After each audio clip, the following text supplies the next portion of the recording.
darle las gracias a la sociedad y al comité que ha organizado este primer foro de innovación y técnicas tras catéter por haberme dado la oportunidad de participar. Después de la alentadora charla de nuestro presidente viene la charla pesada, la charla de información y datos administrativos. Bueno, como sabéis, desde la Sociedad Española de Cirugía Cardiovascular y Endovascular llevamos unos meses elaborando informes periódicos sobre datos extraídos del CMVD. Entendemos que es importante hacerlo, sobre todo de cara a hacer frente a la difusión de información que se hace desde la Sociedad Española de Cardiología, también obteniendo información de nuestra actividad en base al CMVD, y queríamos ser nosotros, los analistas de datos de esa información, quienes obtuviésemos nuestra propia información. Y a colación de esta reunión decidimos hacer una exportación específica para hacer un análisis del CMVD sobre la evolución de las técnicas tras catéter en España. Actualmente la información o las principales fuentes de información de las que disponemos para analizar a nivel nacional cuál es el comportamiento de las técnicas tras catéter a nivel nacional son o bien el registro de la sección de hemodinámica, cardiología intervencionista de la Sociedad Española de Cardiología, que se publica periódicamente. ¿Se me oye? Sí, vale. Que se lleva publicando ya desde hace muchos años. De hecho, se ha publicado información sobre TAVI desde el año 2010, aunque en el año 2013 y 2014 no se publicó. Nuestra sociedad, como sabéis, publica periódicamente el informe del registro de actividades, que este es el informe 2017 publicado por José López de Tol, donde se registra la información sobre las técnicas TAVI, la vía de abordaje y la mortalidad de las mismas.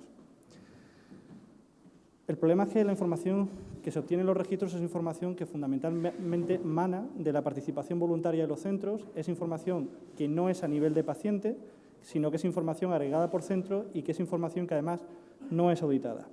El CMVD permite obtener información a nivel individual de pacientes.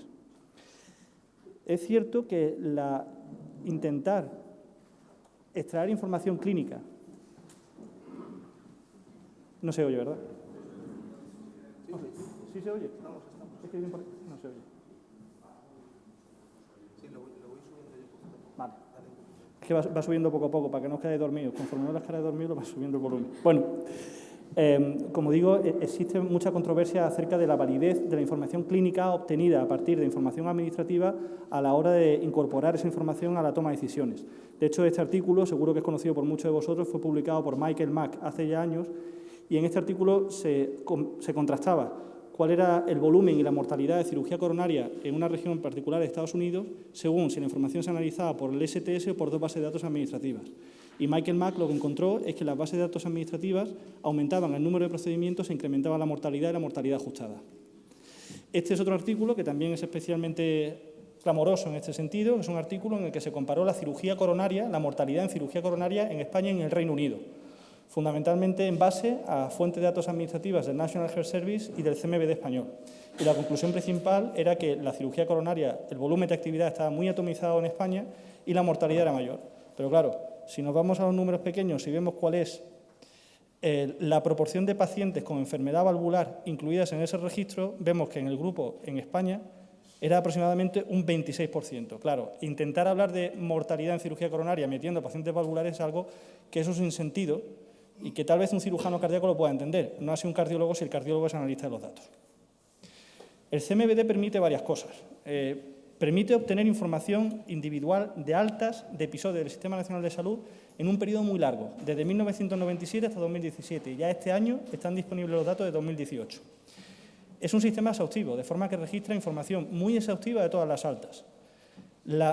Obedece una codificación específica, no es una codificación aleatoria en función de la comunidad autónoma. Es una codificación que se hace en base a dos códigos. El código o la clasificación internacional de enfermedades número 9, desde 1995 hasta 2015, y a partir de 2015, en 2016 y 2017, ha sido el CIE 10.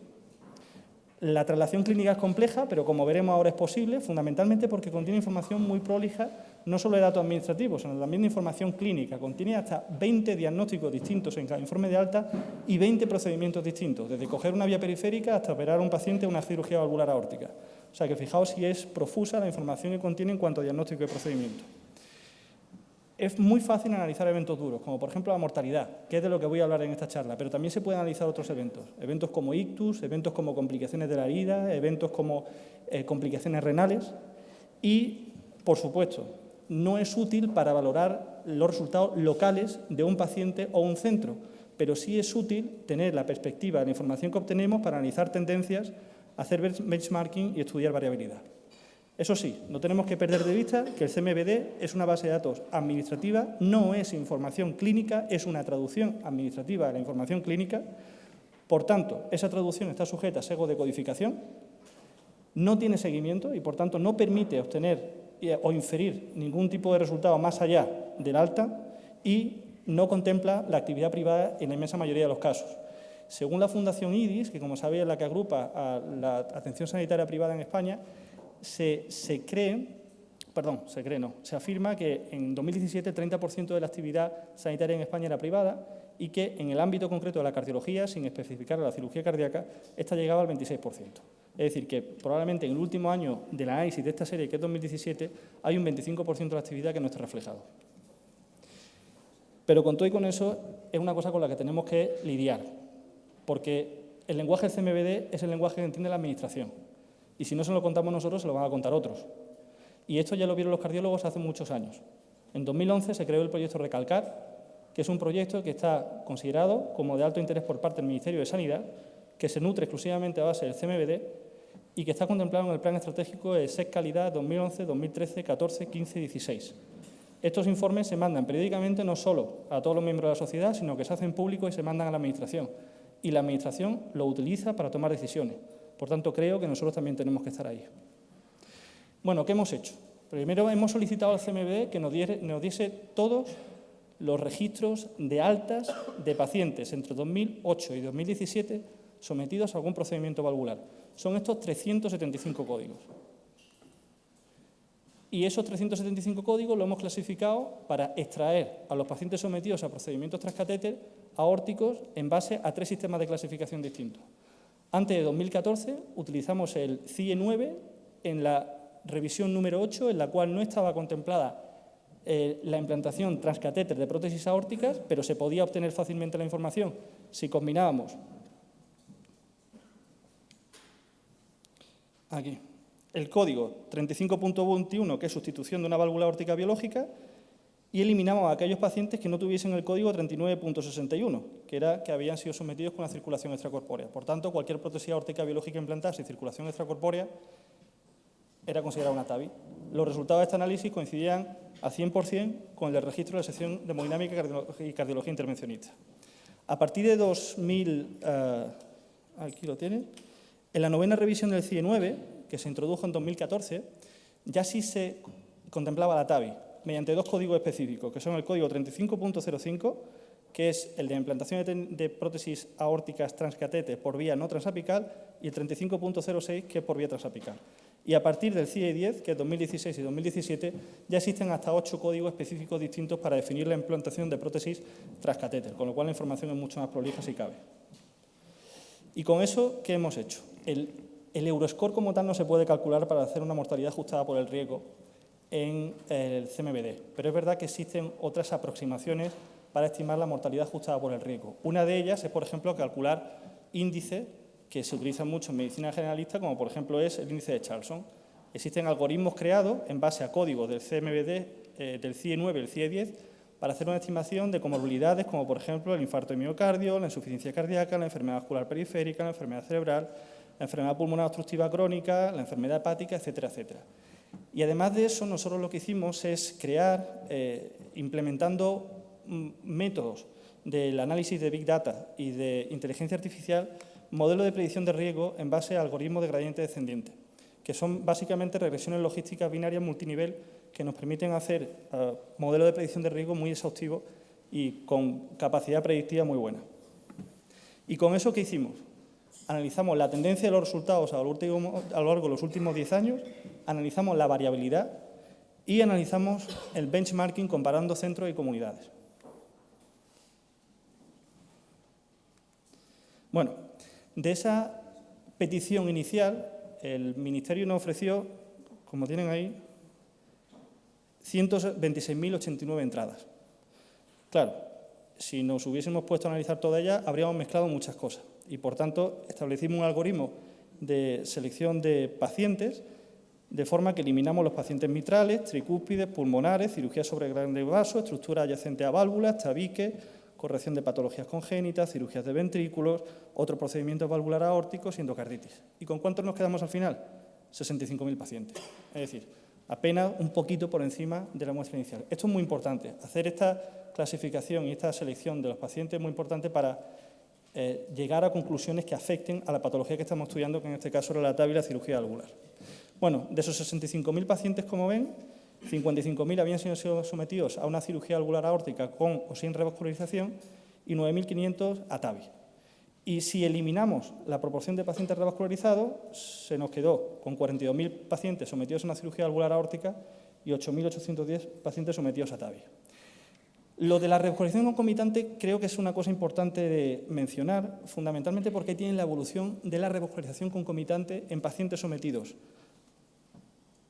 a TAVI en azul y en rojo a cirugía valvular aórtica. Y como pueden ver, la proporción de pacientes sometidos a una cirugía valvular aórtica que reciben una cirugía coronaria concomitante se ha mantenido estable en estos 10 años entre un 26 y un 22%. Ha habido un ligero descenso, pero la proporción sigue estable en ese rango entre el 20 y 25%. Fijaos lo que ha pasado con las TAVIs. Al principio, cuando se empezaron a implantar TAVIs, existía mucha más preocupación por la enfermedad coronaria concomitante y aproximadamente 1 de cada 5 o 6 pacientes que se sometían a una TAVI eran revascularizados percutáneamente en el mismo momento, o al menos en el mismo ingreso. La enfermedad coronaria concomitante ha dejado de tener importancia en el tratamiento de la TAVI, de suerte que hoy apenas un 5%, esto es 1 de cada 20 pacientes, recibe una revascularización concomitante. Por tanto, a la hora de situar la TAVI, me parecía correcto solo referirme a los datos de la TAVI aislada y para compararlo con la cirugía valvular aórtica aislada. Esta es la evolución de la edad de los pacientes que son sometidos a un procedimiento aórtico, independientemente si sea TAVI o cirugía valvular aórtica, en España.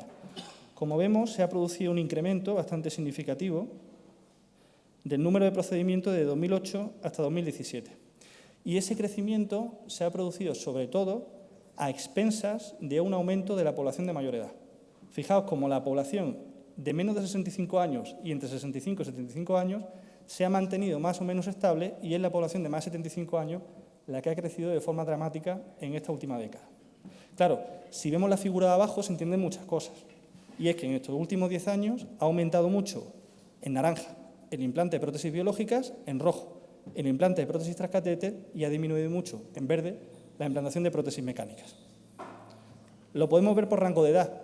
En pacientes menores de 65 años, en España, hasta 2017, todavía se implantaban mayoritariamente prótesis mecánicas, que son en verde, en rojo, prótesis biológicas y en naranja el uso de TAVI era marginal. Hasta 2017, en pacientes entre 65 y 75 años, pues ya había un switch en cuanto al uso de prótesis, pero la técnica transcatéter seguía siendo marginal. Y en pacientes de mayores de 75 años, el switch ya se había producido entre prótesis mecánicas y TAVI, en amarillo.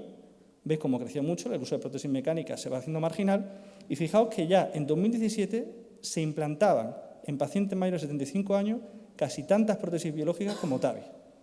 Los datos de 2018 ya están disponibles, no me ha dado tiempo a analizarlos y ha sido una lástima porque apenas se publicaron hace un par de semanas.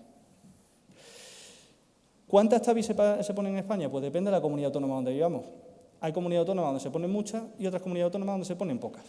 Aquí, cuanto más oscuro sea el mapa, más TAVI se implantan, para que os hagáis una idea. Esto es una foto de 2017. Entonces, veis que existe mucha variabilidad en los territorios. Hay comunidades autónomas donde el uso de TAVI era marginal en 2017, o mejor dicho, menor proporcionalmente que otras comunidades autónomas, y otras comunidades autónomas, las que están más oscuras, donde la implantación de TAVI era mucho más prevalente. Claro, cuando nos vamos a los pacientes mayores de 75 años, el mapa se ensombrece bastante, y es lógico.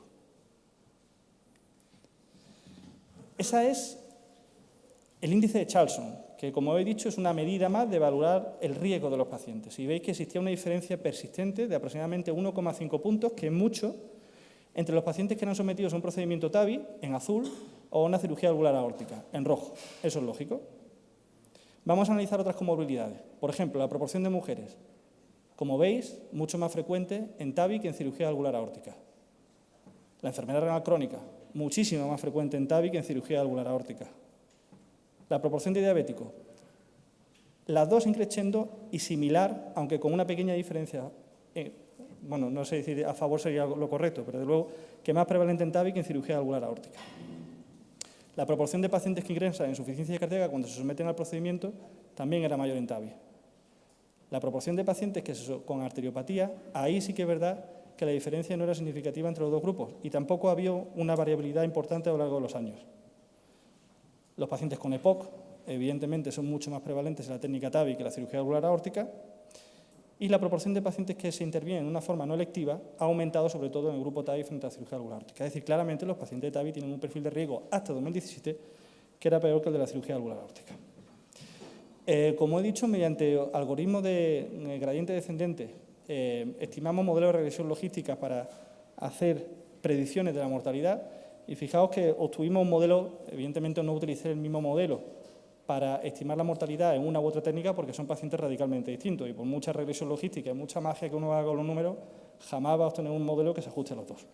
Así que lo que hice fue estimar un modelo independiente para cada una de las dos técnicas para utilizar ese modelo a la hora de estimar un índice de mortalidad ajustada al riesgo, un IMAR. Y fijaos que ese modelo de predicción que utilizamos pues tenía una área bajo la curva de 0,8 y en el caso de la TAVI una área bajo la curva de 0,76. Para que os hagáis una idea, el Euroscore fue calculado el 1 en 20.000 pacientes con una área bajo la curva de 0,79. El Euroscore 2 fue calculado en 22.000 pacientes con una área bajo la curva de 0,80. El conjunto de patologías que contemplaba el Euroscore 1 y 2 era más de 16.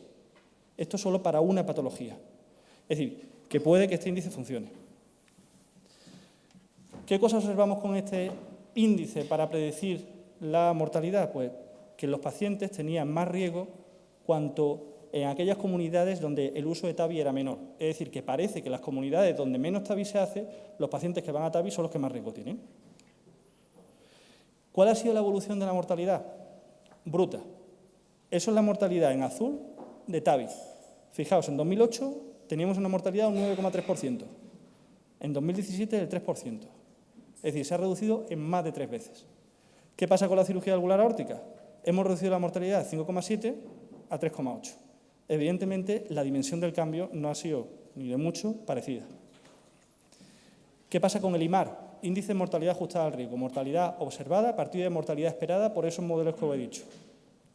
El IMAR, en el caso de TAVI, pasó de 2 a 0,63. Es decir, se redujo en algo más de 3 veces. El IMAR en cirugía valvular aórtica se redujo de 1,5 a 1, que también se ha reducido. Pero evidentemente el cambio ha sido mucho más dramático en TAVI que en cirugía valvular aórtica. En cuanto al abordaje, también se contempla a partir de 2014 la forma en la que se implantan las TAVIs, y sí que es verdad que el uso de TAVIs en España en ese periodo de tiempo era marginal. Solo 1 de cada 10 prótesis se implantaba. Y es cierto que la mortalidad, la técnica transapical comparada con técnicas no transapicales también es mayor. Y es verdad que la mortalidad ajustada también es mayor en TAVI transapical que en TAVI no transapical. ¿Qué pasa? Que la atomización de la técnica transapical es inmensa comparada con la técnica no transapical. Esto es un funnel plot. Esto sirve fundamentalmente para valorar la curva de aprendizaje. Es decir, ¿cuántas muertes no esperadas se producen? Eso se contempla como una curva que va para arriba.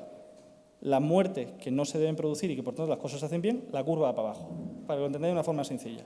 Fijaos que la curva de aprendizaje en España la tenemos bien aprendida, pero porque la cirugía valvular aórtica ya se llevaba haciendo desde hace muchísimo tiempo, antes de 2008.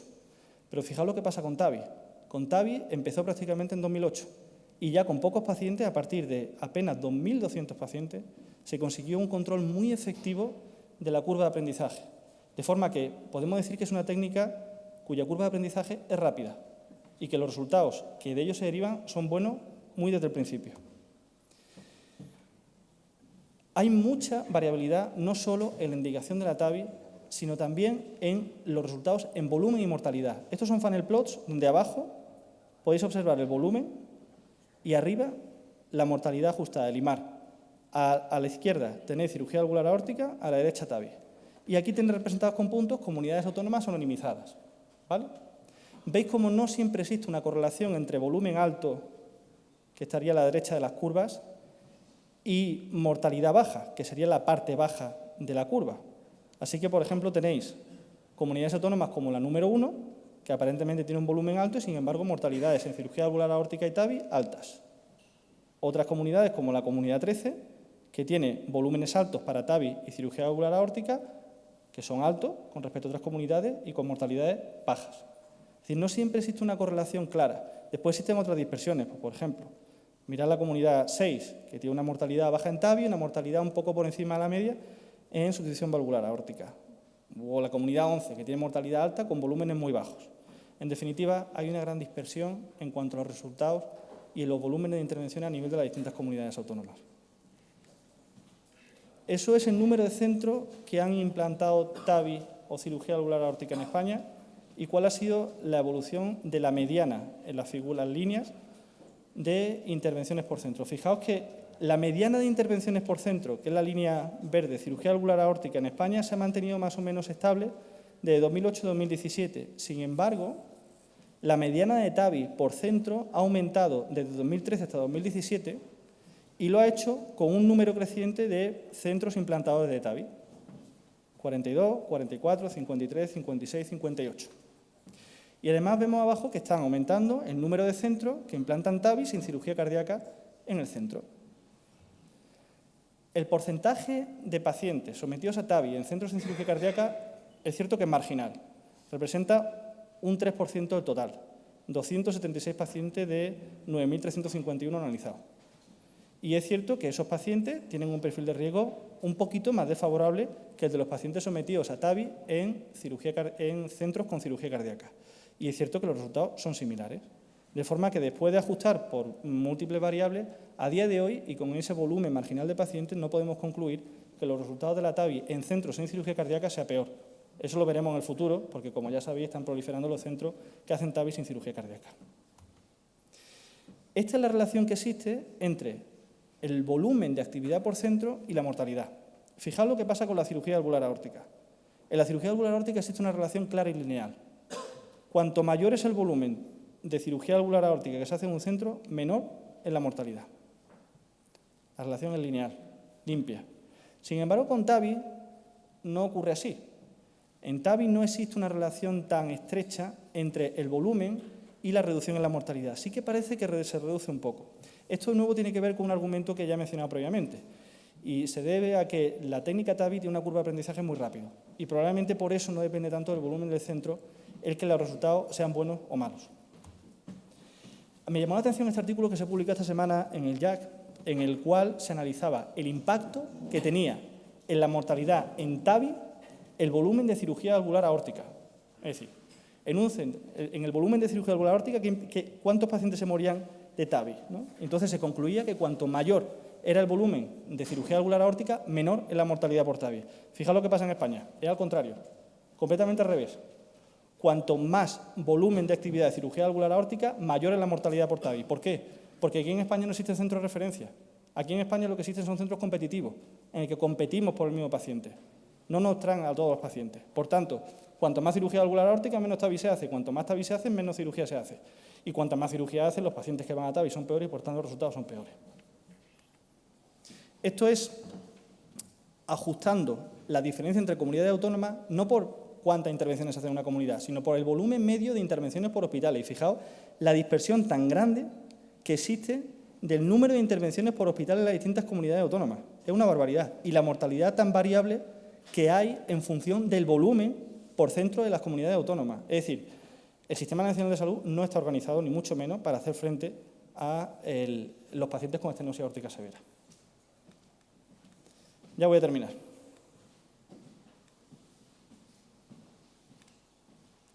Como conclusiones quiero decir 5 cosas, y es que el uso de bases de datos administrativas es complejo, pero un análisis riguroso puede permitir extraer datos con validez clínica.